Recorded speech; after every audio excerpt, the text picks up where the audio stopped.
sur l'idée de la paix, avec la question qu'on met sur la table ce soir. Le plan de paix ukrainien peut-il être considéré désormais comme crédible? Alors d'abord, c'est un plan de paix en 10 questions, on va l'aborder en détail. Un plan de paix en 10 points précis. Il faut simplement dire qu'il y a 3 semaines, quand il a été présenté par Zelensky au moment du G20, tout le monde a regardé ailleurs, parce qu'on considérait que c'était un peu utopique. Aujourd'hui, tout le monde y vient et ça devient un document de référence pour les Occidentaux. On va voir pourquoi et comment. Un mot du contexte d'abord, parce qu'on est en train d'envisager la paix et la reconstruction aujourd'hui même, à Paris, lors de cette double conférence. On a vu Emmanuel Macron recevoir un certain nombre de dirigeants. Il y a 47 pays qui y participent. Il y a une vingtaine d'institutions internationales comme la Banque mondiale. Et l'Ukraine, oui, considère qu'il faut déjà parler, non seulement parce qu'il y avait 2 conférences bien distinctes, de l'aide d'urgence à accorder à l'Ukraine, notamment de l'aide humanitaire, pour passer l'hiver. Et là, l'Union européenne a trouvé un accord avec la Hongrie qui faisait obstacle pour donner, après les 7 milliards donnés en 2022, 18 milliards en 2023. Donc là, ça va concerner la santé, le chauffage, l'électricité, l'alimentation, j'en passe et des meilleurs, pour aider l'Ukraine à passer l'hiver et pour aider l'Ukraine à résister d'un point de vue humain pendant cette guerre. Et puis, la France y ajoute 1 milliard de donateurs à nouveau pour cet hiver. Et puis la deuxième conférence, c'est la reconstruction. Donc il y avait 700 entreprises réunies aussi à Paris pour commencer à envisager la reconstruction. On en dira un mot dans un instant. Mais quelle serait la paix signée au préalable? Quel serait le préalable? C'est la paix. Et qu'est-ce que ça veut dire la paix? On a beaucoup dit que aujourd'hui dire il faut arrêter les combats, ça n'aurait pas de sens. Ça voudrait dire stopper cette dynamique ukrainienne dont on parlait il y a un instant. Mais la paix, dans l'esprit des dirigeants occidentaux, de plus en plus, ça rejoint comme horizon le plan de paix présenté par Volodymyr Zelensky. Il y a 3 semaines, indifférence polie. Ces dernières heures, Washington et Paris l'ont adoubé. Donc ils en ont fait leur horizon. Oui, c'est ça qu'il faut envisager. Alors, de quoi parle-t-on? Quel est ce plan de paix? Et est-ce qu'il vous semble, à vous, crédible en l'état? Est-ce qu'ils ont raison d'adouber ce plan? Est-ce que c'est cet horizon-là qui doit être le nôtre? Quand je dis le nôtre, c'est à nous, Français, Européens, Occidentaux. D'abord, voyons de quoi il s'agit. Voici les indispensables avec Fanny Veil. Bonsoir Fanny. Bonsoir David, bonsoir à tous. Donc quel est ce plan de paix des Ukrainiens, ce plan de paix de Volodymyr Zelensky? Eh bien, il comporte 10 conditions, 10 points regroupés dans cette liste. Alors, quels sont-ils? Le premier, peut-être le plus central, figure ici au numéro 6, retrait des troupes russes de l'ensemble du territoire de l'Ukraine. La Russie doit réaffirmer l'intégrité territoriale de l'Ukraine, nous dit ce plan. Le contrôle de l'Ukraine sur toute notre frontière avec la Russie doit être restauré. Il n'est pas précisé si la Crimée fait partie de ce préalable à toute cessation de la guerre. Volodymyr Zelensky ne l'incluait pas au début de cette guerre. Désormais, il le fait régulièrement. Mais en tout cas, ce document ne le mentionne pas.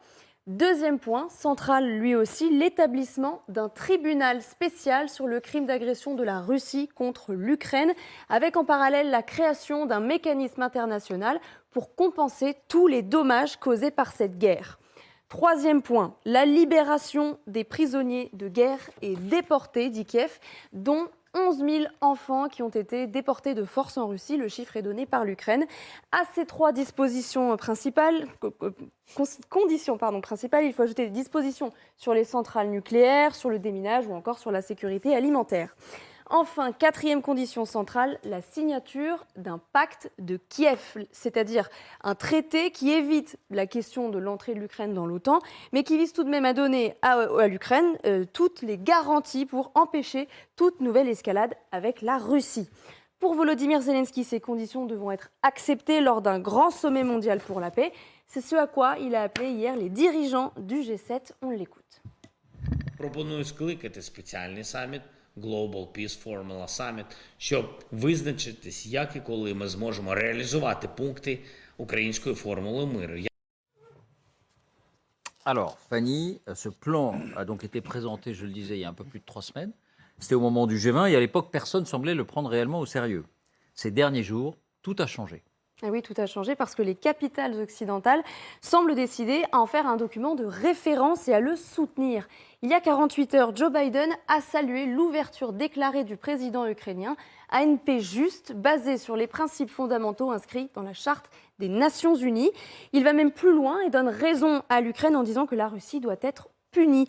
Il a réaffirmé, dit ce communiqué de la Maison-Blanche, l'engagement des États-Unis à tenir la Russie responsable de ses crimes de guerre et de ses atrocités et à imposer des coups à la Russie pour son agression. Même feu vert côté français après une conversation entre Emmanuel Macron et Volodymyr Zelensky à peu près au même moment dimanche. L'Élysée indique que le président de la République a salué la proposition ukrainienne de plan de paix en 10 points et a dit y apporter tout son soutien. Ce qu'Emmanuel Macron a confirmé ce matin en ouvrant ce sommet pour la paix de Paris dont vous parliez. On l'écoute. Je veux ici être clair. C'est à l'Ukraine, victime de cette agression, de décider des conditions d'une paix juste et durable. Et à cet égard, cher Volodymyr, le plan de paix en 10 points que tu as exposé constitue une excellente base sur laquelle nous allons bâtir ensemble. Bon, et la Russie? La Russie a-t-elle réagi? Parce que jusqu'à présent, on ne l'avait pas beaucoup entendu sur ce plan de paix. Effectivement, elle ne s'était pas vraiment exprimée sur ce plan-là. Mais comme ce plan prend une nouvelle dimension, eh bien la Russie sort de son silence et sans surprise, elle l'écarte. La partie ukrainienne doit prendre en compte les nouvelles réalités sur le terrain, dit le porte-parole du Kremlin, Dmitri Peskov. Quelle réalité? Eh bien, ces réalités, poursuit-il, sont que la Fédération de Russie a de nouveaux sujets à la suite de référendums qui ont lieu dans ces territoires. Moscou juge impossible tout progrès diplomatique tant que Kiev ne prendra pas en compte ces réalités. Bien, vous restez avec nous, Fanny, parce qu'on va parler de ce qui se passe en Biélorussie. Est-ce qu'il faut y prêter une attention particulière à la Biélorussie? Masse des troupes à la frontière ukrainienne. Beaucoup de troupes, beaucoup de chars. On verra ça tout à l'heure. Mais d'abord, ce plan de paix. Jusqu'à présent, disons-le clairement, lorsque les pays occidentaux, Londres, Washington, Paris, évoquaient la paix, c'était en des termes très très flous. Il n'y avait rien de précis. C'était c'est à l'Ukraine de dire peut-être plus tard, mais enfin, c'était... Et là, brusquement, il y a cet horizon. Alors, est-ce qu'à vous, ça vous semble crédible, ou on est dans l'utopie d'imaginer que bientôt, ce sommet pour la paix, comme on l'imagine, pourrait être réuni et que sur ces 3 préalables-là, encore une fois, retrait de tous les territoires, un tribunal et la libération et le retour de tous ceux qui ont été déportés, ça pourrait arriver, Isabelle. Alors, crédible, je vous dirais à la fois oui et non. Non, d'abord, à court terme, parce qu'il est évident que la Russie n'est prête à faire absolument aucun compromis. Donc à l'actuel des choses, il va falloir attendre une victoire militaire ukrainienne, ou en tout cas un affaiblissement supplémentaire de la Russie pour que le Kremlin cède, mais en l'état actuel des choses, ce plan n'est pas crédible. Mais c'est ce que ça ne veut pas dire que Crédible. visiblement on commence à y croire. Crédible à long terme, oui, parce que, à mon sens, la seule manière de sortir, la meilleure manière, en tout cas, de sortir de cette guerre, est que l'Ukraine récupère ses territoires occupés par la Russie. L'intégralité. La meilleure, Isabelle, je vous reprends, pardon, la meilleure ou la plus réaliste? Je pense que ce sont les deux.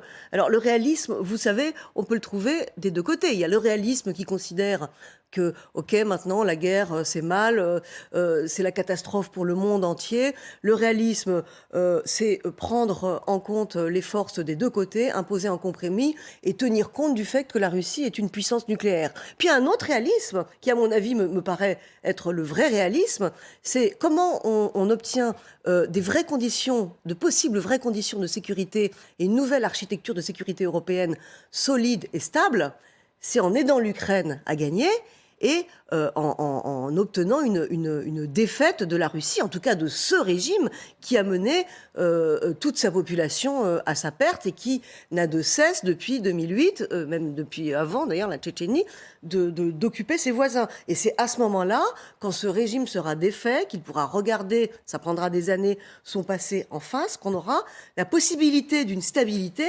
dans la région. Donc ça peut être un autre réalisme. Alors pourquoi aujourd'hui, effectivement, Joe Biden, Emmanuel Macron et les Occidentaux avalisent ce plan de paix qu'ils trouvaient pas à leur goût il y a quelque temps? Et c'est parce que les Ukrainiens ont fait complètement leur preuve.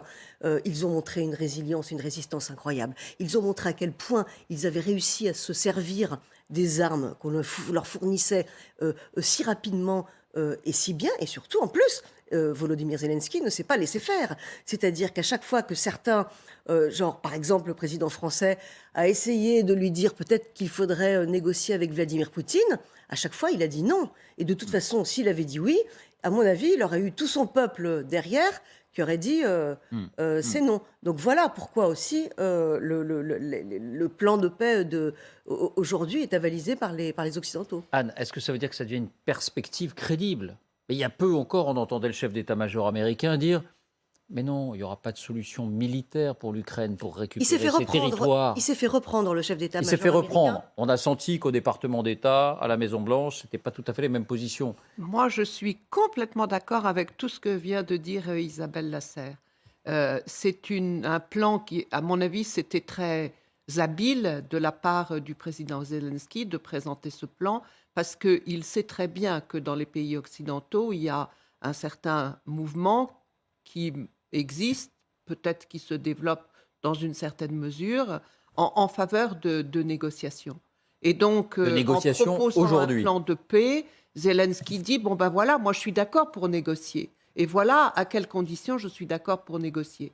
Et finalement, eh bien, il a eu raison de le présenter, puisque maintenant, ce plan paraît une base de travail acceptable Et vous pour aussi, le président Macron. Et vous pour- aussi, vous pensez que si hier, on regardait ailleurs, du côté de Washington, Paris ou Londres, et qu'aujourd'hui, on en fait effectivement un horizon visiblement crédible, Oui. c'est parce que l'Ukraine a fait ses preuves Ah. militairement et humainement? Tout à fait. Et puis parce qu'il n'y a pas d'autre solution, à mon avis, qu'une solution de retrait des forces russes du territoire ukrainien. Et ça, ils l'ont compris depuis 3 semaines, d'une certaine manière. Alors, en ce sens, le plan est crédible. Là où il n'est pas crédible, c'est aujourd'hui, parce que les Russes ne sont absolument pas prêts à faire des concessions. Le président Poutine, à maintes reprises, a bien montré qu'il n'en avait aucunement l'intention. Et quand on regarde ce qui se publie en Russie, pas dans le monde académique ou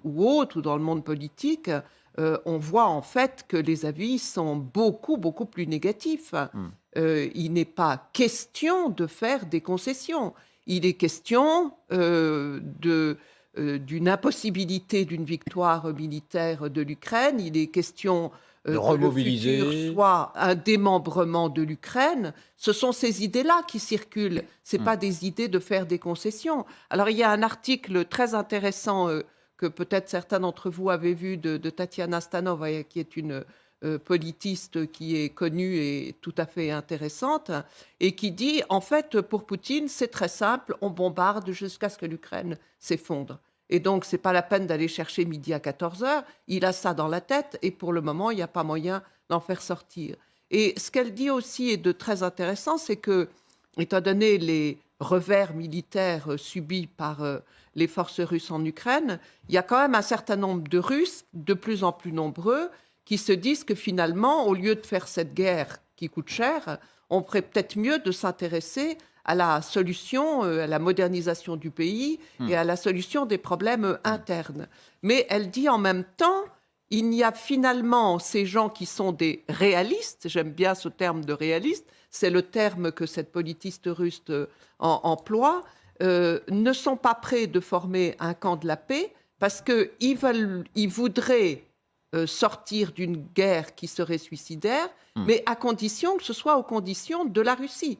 C'est-à-dire qu'en aucune manière, il est possible, à leurs yeux, d'accepter des solutions qui seraient désavantageuses pour la Russie. Donc on voit bien qu'en fait, côté russe, on est dans une impasse. C'est ça, parce que Et l'autre que- lecture qu'on peut faire de ce revirement, peut-être le mot est excessif, mais de Washington et de Paris notamment, c'est que ces dernières semaines n'ont pas seulement montré que l'Ukraine, on l'avait compris quand même depuis le départ, était dans une dynamique militaire et dans un esprit de résistance héroïque, mais qu'elles ont montré aussi des signes d'affaiblissement tous les jours de cette armée russe. Malgré la chair à canon qu'on envoie du côté de Bakhmout, dont on pensait que la ville tomberait maintenant depuis plusieurs semaines. et ce dont on a parlé même il y a quelques instants. Quelle est votre lecture, à vous, général Yakovlev? Alors d'abord, ce plan de paix, il est, pardon, il est crédible. Je souscris à tout ce qui a été dit, d'enthousiasme, si j'ose dire. C'est un plan de paix dont le présupposé est la victoire ukrainienne, ou, comme vous l'avez dit, la chute de la maison Poutine. Où ce jour-là, c'est à Moscou que les gens disent qu'il faut sortir de ce bourbier. Comment on fait? Donc voilà les conditions. Ce qui est Mais ça, intéressant, c'est visiblement, cette perspective devient réaliste aux yeux de Paris ou Washington. En tout cas, ils n'étaient pas obligés de dire le document de référence, c'est le plan Zelensky. pour l'instant, elle est de plus en plus réaliste. Mais surtout, ça nous permet de dire aux Russes, il est où votre plan de paix? Parce que là, Peskov, il est là, il dit non, mais ils n'ont pas compris les nouvelles réalités. Oui, d'accord, ok, parlons réalité. Il y a un document sur la table. Il est où votre document? Et le problème pour les Russes de dire quel est leur plan de paix, c'est qu'ils ne le savent pas eux-mêmes, puisque dans le plan de paix, il y a les objectifs de guerre. Voilà ce que je veux obtenir.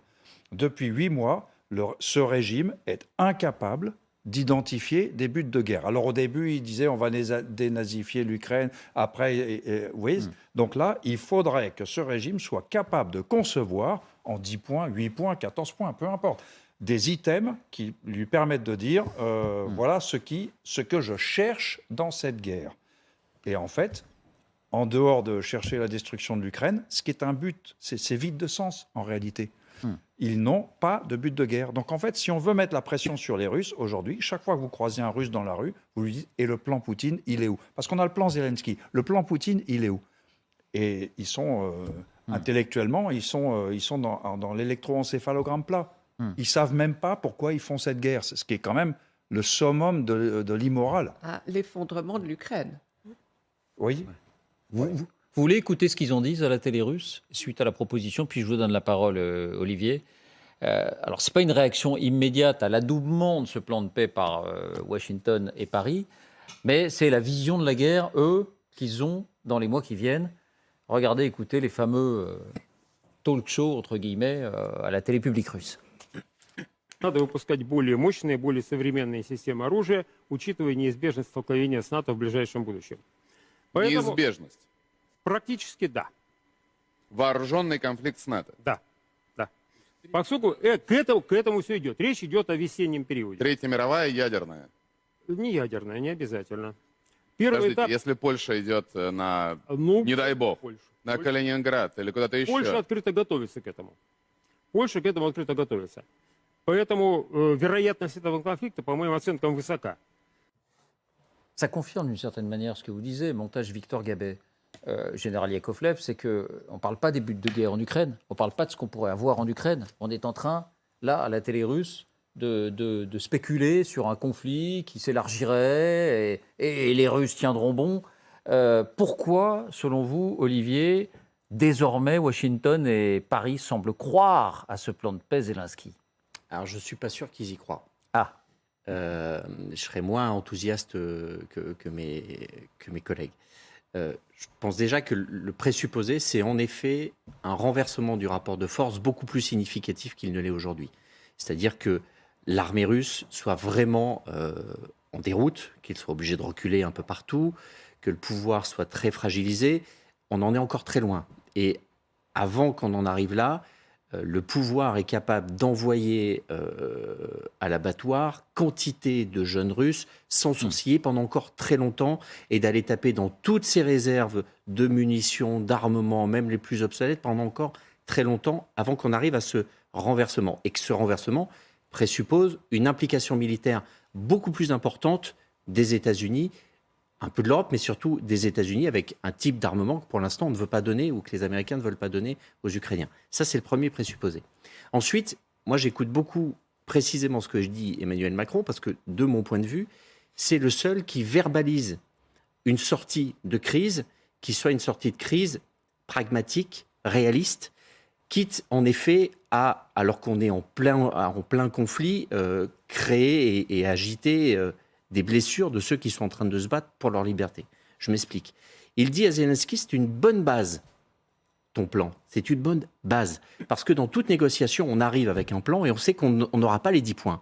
qu'il va falloir lâcher sur certaines choses. Et je ne vois pas comment, pour obtenir une stabilisation de cette crise, c'est-à-dire faire en sorte que l'Ukraine puisse, comme c'était le thème de la conférence aujourd'hui, rentrer dans une résilience, c'est-à-dire se reconstruire, passer à autre chose, qu'on lui donne les garanties, c'est-à-dire adhérer pleinement à l'Europe, adhérer pleinement à l'OTAN, pour que la question de sa sécurité ne soit plus en jeu. Et que de l'autre côté, il y ait un ancien adversaire qui soit prêt à regarder ailleurs et à faire son deuil de cette Ukraine, on n'y arrivera pas, de mon point de vue, sans faire le deuil du côté ukrainien de la Crimée. Je ne vois pas comment C'est la le grand Russie... absent de ce plan de paix, la Crimée. Elle n'est pas mentionnée. Elle n'est pas mentionnée, Elle mais n'est pas ça reste mentionnée. quelque chose qu'il faut éclaircir. Peut-être un signe d'ouverture de Zelensky. Mais dans l'esprit de beaucoup, l'intégralité du territoire, c'est la Crimée dedans, puisqu'elle a été annexée. Il y a ambiguïté. Il y a ambiguïté. Non. Donc le premier point, Non, il n'y c'est... a pas d'ambiguïté. Bah, le discours de Zelensky aujourd'hui, qu'il ne le met pas dans son plan de paix, c'est pas le discours de Zelensky au mois de mars, où il n'était pas question de la Crimée, par exemple. L'intégrité territoriale, il C'est a la dit à Crimée maintes aussi. reprises que c'était la Crimée aussi. Ça n'est pas présent dans ces 10 points. Et je pense que c'est inenvisageable. Absolument. Jamais une Russie, qu'elle soit poutinienne, soviétique, tsariste, n'a envisagé de ne pas avoir d'accès à la mer. Moi, je pense qu'il ne peut pas dire autre chose, Zelensky, Ils ne quand pourront- il s'exprime aujourd'hui parlant de la Crimée, mais qu'en son fort intérieur, c'est peut-être une autre histoire. Ah, mais peut-être, mais il y a aussi la population ukrainienne, et la population ukrainienne est en faveur de l'intégrité territoriale totale. Évidemment. Et donc, en fait, Zelensky n'a pas les mains complètement libres. Il pour faudra le- faire une concession. Mais Olivier, d'un mot, pourquoi est-ce que Emmanuel Macron ou Joe Biden entretiennent, dans ces cas-là, l'espoir de Zelensky, et les mots ont été prononcés, noir sur blanc, écrits, alors qu'eux-mêmes n'y croiraient pas complètement. Et je ne parle pas seulement de la Crimée, à moins que vous parliez uniquement de la Crimée. Parce que de dire certaines choses maintenant, et on l'a vu dans la réaction qu'ont suscité les propos d'Emmanuel Macron depuis quelques mois, en fait, c'est trop tôt pour le dire, donc ça ne sert à rien de le dire. Et ils Vous avez pourraient des gens qui entretenir sont- le flou, comme ils l'ont fait jusqu'à maintenant. Mais c'est... Alors là, ils disent votre plan, Non, il dit c'est C'est une le base. plan. Écoutez bien, il dit c'est une base. une excellente base sur laquelle nous allons bâtir ensemble. Sur laquelle Bon. il va falloir bâtir, négocier et sans doute lâcher. Et de mon point de vue, d'imaginer une justice internationale pour démonter le Kremlin et mettre devant des tribunaux internationaux les gens qui sont au Kremlin aujourd'hui est une folie pure, Bah, c'est une folie pure, sauf s'il y a capitulation. mais qui n'existe pas. Non. Il n'y a jamais eu de Et ça veut dire, capitulation. dans leur esprit, la capitulation, Sauf si vous voulez, c'est devenu un En objectif. effet, refaire le scénario réalisable. de 14-18 et refaire le traité de Versailles, ce qu'avait dit Macron très tôt. Si c'est ça l'objectif, allons-y, mais fonçons tête baissée dans le mur. Donc non, il n'y aura pas de capitulation de la Russie. Une capitulation, ce serait foncer dans le mur. Oui. L'idée d'une capitulation. Une russe capitulation, ça veut dire un état de démembrement d'un pays où tout s'effondre. Vous n'avez plus d'armée, vous n'avez plus de pouvoir politique. Non. Ce que vous allez... Là, comme C'est par ça. capitulation, on entend la Russie renonce à occuper l'Ukraine et à vouloir détruire l'Ukraine. On trouve un traité On de n'entend paix. pas la Russie est démembrée. On trouve un traité de paix. Et dans la volonté de vouloir faire rendre gorge au Kremlin et à Poutine, il y a quelque chose qui est, de mon point de vue, politiquement irréaliste aujourd'hui. Ils vont pas jusque-là. Alors, ouais, moi, je crois que Bon. quand même ceux qui veulent faire rendre gorge, c'est plutôt Poutine qui essaye de faire rendre gorge Tu as raison. aux Ukrainiens qui sont attaqués. Je pense que toutes les propositions sont vraies en même temps. Je pense aussi que Joe Biden, et particulièrement Emmanuel Macron, restent aujourd'hui dans l'ambiguïté, même quand ils soutiennent le plan de paix de Zelensky. C'est simplement le terrain qui va décider. Mais si, d'ici le mois d'avril, les Ukrainiens continuent à avancer et qu'ils arrivent jusqu'en Crimée, les oppositions de Joe Biden et d'Emmanuel Macron n'y feront rien si la population ukrainienne est derrière. Donc c'est quelque chose qu'on ne peut pas exclure. Tout est possible aujourd'hui. Bon, bien.